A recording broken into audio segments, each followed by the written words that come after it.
بسم اللہ الرحمن الرحیم۔ السلام علیکم۔ یقیناً آپ بہت زیادہ پریشان ہوں گے کیونکہ جو الیکشن کے بعد کے جو معاملات ہیں وہ دیکھ کر ہر بندہ پریشان ہے، کیونکہ پاکستانیوں نے تو اپنا حق رائے دہی جو ہے وہ بڑی واضح طور پر جو ہے انہوں نے استعمال کیا، اور وہ جو ہے یعنی صحیح طریقے سے ٹرانسلیٹ نہیں ہوا۔ جس شخص کو آپ لوگوں نے ووٹ دیے تو اس کی تقریباً کوئی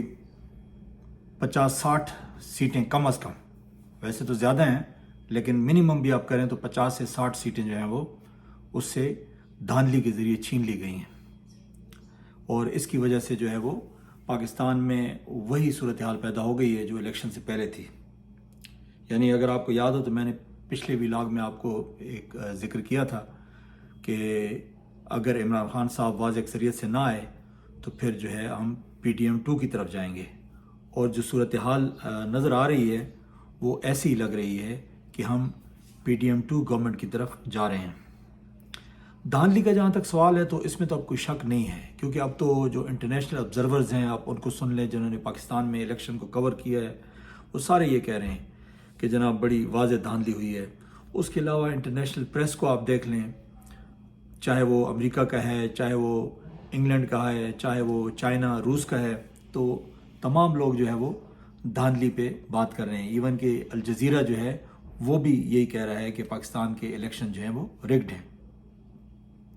اور ساتھ ہی ساتھ وہ عمران خان صاحب کی بڑی تعریف بھی کر رہے ہیں کہ عمران خان صاحب جو کہ جیل میں تھے اور جس کی پارٹی کا الیکشن سمبل بھی چھین لیا گیا تھا، اور تمام جو دنیاوی خدا تھے وہ سب ان کے خلاف تھے، لیکن اس کے باوجود بھی وہ یعنی تمام پارٹیوں کو پیچھے چھوڑ گئے ہیں اور ان کی جو پارٹی ہے وہ سب سے آگے نکل گئی۔ تو یہ تو اس کا ایک پہلو ہے۔ اچھا، اب جناب صورتحال یہ ہے کہ آپ اس سے اندازہ لگائیں کہ جناب جو پہلے رپورٹیں آئی تھیں تو اس میں PTI کی یہ لوگ آزاد امیدواروں کی جو سیٹیں تھیں جو PTI بیکڈ امیدوار تھے 100 سے زیادہ تھے،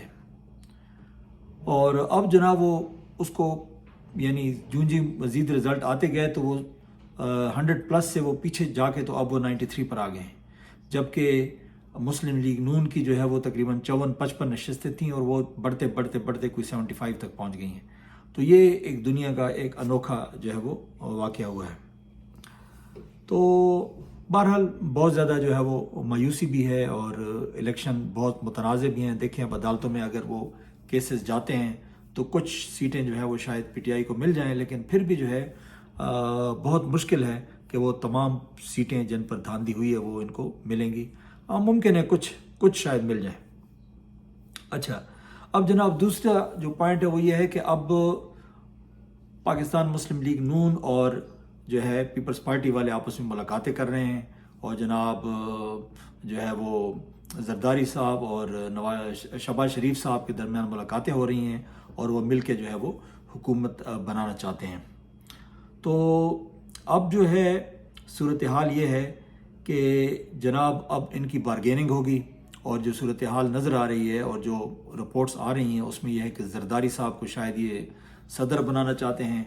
شہباز شریف صاحب جو ہے وہ شاید پرائم منسٹر بنیں گے، چونکہ نواز شریف جو ہیں وہ شاید وہ اپنی سیٹ برقرار نہ رکھ سکیں، کیونکہ وہ یاسمین راشد جو ہے ان کی لیڈ جو ہے وہ بڑی واضح تھی، لیکن دھاندلی کر کے انہوں نے وہ جو ہے وہ سیٹ جیتی ہے۔ تو وہ ہو سکتا ہے مستقبل میں وہ سیٹ ان سے جو ہے وہ عدالتوں میں PTI کو واپس ہو جائے، تو اس لیے وہ تو آؤٹ ہو گئے۔ ہاں، البتہ مریم نواز کو جو ہے وہ وزیر اعلیٰ پنجاب بنانے کی جو ہے وہ یعنی کوشش کر رہے ہیں۔ تو اس کے علاوہ جو ہے پنجاب میں بھی اسی طرح کی جو ہے وہ پیپلز پارٹی اور نون لیگ اور کچھ شاید اور لوگوں کو جو ہے وہ ملا کے تو یہ حکومت بنائیں گے، یعنی مخلوط گورنمنٹ پنجاب میں بھی بنانے کی کوششیں ہو رہی ہیں اور سینٹر میں بھی مخلوط گورنمنٹ بنانے کی کوششیں ہو رہی ہیں۔ تو اب دیکھیں کہ اونٹ کس کروٹ بیٹھتا ہے، لیکن یہ صورتحال جو ہے وہ وہی ہوگی جو کہ الیکشن سے پہلے تھی، اور وہ محاذ آرائی جو ہے وہ اپنی جگہ پہ رہے گی، کیونکہ پاکستان کا آئین یہ کہتا ہے کہ جو میجارٹی پارٹی ہوتی ہے صدر، اس کو جو ہے وہ گورنمنٹ بنانے کا جو ہے وہ انویٹیشن دیتے ہیں، لیکن یہاں پہ تو جو انویٹیشن سے پہلے ہی تمام جو مائنارٹی پارٹیز ہیں وہ ایکٹیو ہو گئی ہیں، اور کسی صورت بھی جو ہے وہ یعنی عمران خان صاحب کو انہوں نے آنے نہیں دینا، اور ساتھ جو ہے وہ پیچھے سے جو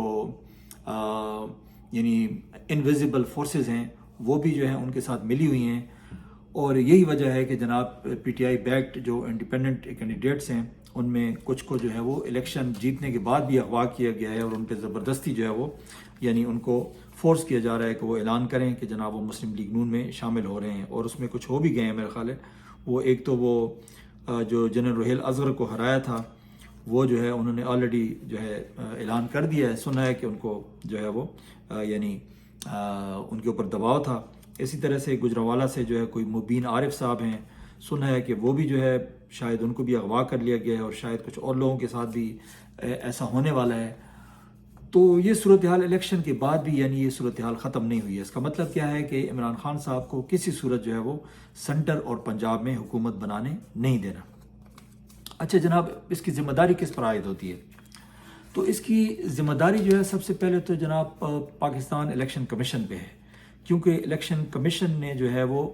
یعنی ایک ایسا کردار ادا کیا ہے. یعنی 5 سالوں میں انہوں نے ان کا ایک ہی کام ہوتا ہے الیکشن کروانا، اور وہ انہوں نے جس بھونڈے طریقے سے کروایا ہے، پاکستان کے دھاندلی کے تمام ریکارڈ جو اس سے پہلے کے تھے وہ سب ٹوٹ چکے ہیں. اور ایک الیکشن جو کہ قانون کے مطابق یعنی صبح 2 بجے تک، یعنی 5 بجے ختم ہو جاتے ہیں تو صبح 2 بجے تک ہر صورت جو ہے وہ رزلٹ آنے چاہیے، لیکن انہوں نے جو ہے رزلٹ میں تقریباً 3-4 دن لگا دیے ہیں. اور اس سے پتہ چلتا ہے کہ جناب یہ اور بار بار رزلٹس کو چینج کیا ہے. یعنی وہ لوگ جو جیتے ہوئے تھے ان کو ہروا دیا گیا ہے، اور جو ہارنے والے تھے ان کو جتوا دیا گیا ہے. تو الیکشن کمیشن جو ہے سب سے بڑا ذمہ دار ہے، چاہے وہ خود سے اس نے یہ سب کچھ کیا ہے یا جو ہے اس سے کروایا گیا ہے، لیکن بہرحال وہ بری ذمہ نہیں ہو سکتا. اچھا، اس کے بعد آپ کے میڈیا کا بہت زیادہ رول ہے اس میں، کیونکہ میڈیا میں جو ہے وہ بہت سارے چینل، بلکہ تقریباً جو ہے آلموسٹ 90% سے زیادہ چینل جو ہیں وہ یعنی غلط رپورٹنگ کر رہے ہیں. اور یہ وجہ ہے کہ لوگ میڈیا آج کل دیکھتا ہی نہیں ہے، آج کل لوگ سوشل میڈیا دیکھتا ہے، کیونکہ یہ سب چینلز مالکان جو ہیں وہ ان کے اپنے انٹرسٹ ہیں، اور وہ جو ہے ان کی پولیٹیکل ایفیلیشنز ہیں، جس کی وجہ سے جو ہے وہ یعنی انڈیپینڈنٹ خبریں نہیں دیتے ہیں. ایون کہ اینکرز کا آپ دیکھیں وہ کس طرح پینطرہ بدلتے ہیں. بہت سارے مسلم لیگ نون کے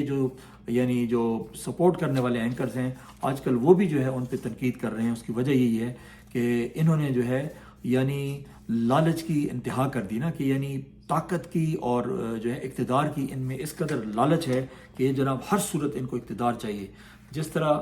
جو ہے مچھلی پانی کے بغیر نہیں رہ سکتی، اسی طریقے سے یہ لوگ جو ہیں وہ اقتدار سے باہر نہیں رہ سکتے ہیں، کیونکہ ان کو نظر آتا ہے کہ اقتدار سے باہر موت ہے. کیونکہ انہوں نے جو کارنامے کیے ہوئے ہیں اس میں تو ظاہر ہے جب بھی اقتدار سے باہر جائیں گے تو ان کے اوپر جو کیسز ہیں اگر وہ صحیح طریقے سے جو ہے وہ فیئر ٹرائل ان کا ہو تو یہ سب جو ہے کرمنلز ہیں، قبضہ گروپ ہے ظاہر ہے، تو یہ سب جیلوں میں جائیں گے. تو اس وجہ سے جو ہے انہوں نے ہر صورت بہرحال اقتدار پہ قبضہ رکھنا ہے. اچھا، میڈیا کے علاوہ جو ہے وہ پھر آپ کی بیوروکریسی ہے، خاص کر جو پولیس ہے اور ڈی ایم جی گروپ والے ہیں، انہوں نے مطلب ہے کہ بہت زیادہ ظلم کیا ہے. اور پھر وہی بات ہے کہ چاہے انہوں نے خود سے کیا ہے یا چاہے جو ہے وہ پیچھے سے ان کے اوپر ڈنڈا تھا، لیکن بہرحال یہ بری ذمہ نہیں ہو سکتے ہیں. اور اگر جو ہے پی ٹی آئی کی گورنمنٹ آتی ہے تو ظاہر ہے جو انہوں نے ظلم کیا ہے تو ان کا تو احتساب ہونا ہی ہونا ہے. تو اس وجہ سے جو ہے وہ ابھی تک وہ بھی نہیں چاہتے ہیں کہ بھی کسی بھی طریقے سے جو ہے وہ پی ٹی آئی جو ہے وہ اقتدار میں آئے. تو بیوروکریسی کا بڑا رول ہے. اور اس کے اوپر پھر جو ہے ان کے اوپر جو اوپر سے شفقت کا جو ہاتھ ہے وہ جناب جوڈیشری کا ہے. جس طریقے سے جو ہے وہ اعلیٰ عدلیہ نے جناب قاضی فائز عیسیٰ صاحب کی عدالت نے جو ہے وہ یعنی ایگزیکٹوز کو جو ہے وہ آر او کا اختیار دیا. اور پی ٹی آئی والے اس وقت بھی احتجاج کر رہے تھے، وہ چاہتے تھے کہ جوڈیشری جو ہے وہ انتخابات کروائے، لیکن بہرحال قاضی صاحب نے ان کی بات نہیں مانی. اور اس کے بعد جو ہے جو کچھ ہوا، جو کچھ دھاندلی ہوئی، جس طریقے سے الیکشن ڈیلے ہوئے، جس طرح سے جو ہے وہ لوگ روڈوں پہ آئے، سڑکوں پہ آئے، تو یہ سب قاضی صاحب کے مرہون منت ہے. اور ان سے ضرور جو ہے وہ سوال ہوگا. اس دنیا میں تو جو کچھ ہو رہا ہے وہ تو ظاہر ہے اپنی عزت کھو چکے ہیں، لیکن بہرحال اس کا سوال جو ہے وہ آخرت میں بھی ان سے ہوگا، اور اللہ کی عدالت میں جو ہے وہ پھر ضرور جو ہے وہ کٹہرے میں ان کو کھڑا کیا جائے گا. تو یہ ساری صورتحال ہیں. ہاں، ان کے پیچھے ظاہر ہے اور بھی انویزیبل فورسز ہیں جو ان تمام جو ذمہ داران ہیں ان کو سپورٹ کر رہی ہیں. تو بہرحال ایک بات طے ہے کہ جناب 2 طریقے ہوتے ہیں یعنی آگے نکلنے کے. ایک طریقہ ہوتا ہے جس کو ہم ایوولوشن کہتے ہیں، یعنی ایک ارتقائی دور سے جو ہے نا آپ مختلف قسم کے مسائل سے ہوتے ہوئے جو ہے نا آپ منزل کو پہنچتے ہیں، اور دوسرا جو ہے ریولوشن کا ہوتا ہے جس کو ہم انقلاب کہتے ہیں کہ آپ جو ہے منزل پر پہنچنے کے لیے جلدی کرتے ہیں۔ لیکن دونوں میں فرق یہ ہوتا ہے کہ ارتقائی مراحل جو ہیں اس میں ٹائم زیادہ لگتا ہے، لیکن اس میں جو ہے وہ اتنا زیادہ جو ہے وہ جانی نقصان نہیں ہوتا ہے، جبکہ جو ریولوشن کا جو راستہ ہے اس میں یہ ہوتا ہے کہ آپ شاید منزل تو جلدی پا لیتے ہیں لیکن اس میں آپ کو بہت زیادہ بھاری قیمت ادا کرنی پڑتی ہے۔ تو میرا خیال یہ ہے کہ پاکستان جو ہے وہ اس وقت ارتقائی مراحل سے گزر رہا ہے، اور اس میں جو ہے پاکستان کو ٹائم لگے گا۔ ابھی جو ہے میرا خیال ہے اس ایک الیکشن سے جو ہے وہ آپ اپنی منزل حاصل نہیں کر سکتے ہیں، بلکہ آپ جو ہے وہ پھر دوبارہ جو ہے وہ پرانے پاکستان میں چلے گئے ہیں، اور ابھی جو ہے جو سفر ہے پرانے پاکستان سے نئے پاکستان میں جانے کا، وہ میرا خیال ہے ابھی اس میں ٹائم باقی ہے، وہ تبھی جو ہے وہ طے ہوگا جب اللہ کو منظور ہوگا۔ تو اتنا ہی آپ سے عرض کرنا تھا۔ باقی بہرحال جو علامہ اقبال کا جو شعر ہے وہ ذہن میں آتا ہے کہ علامہ اقبال کہتے ہیں کہ ستاروں سے آگے جہاں اور بھی ہیں، ابھی عشق کے امتحان اور بھی ہیں۔ تو آپ لوگوں نے بھی جو ہے نا ابھی مزید عشق کے امتحانوں میں سے گزرنا ہے، تو اپنا بہت بہت خیال رکھیے گا۔ اجازت دیجیے، اللہ حافظ۔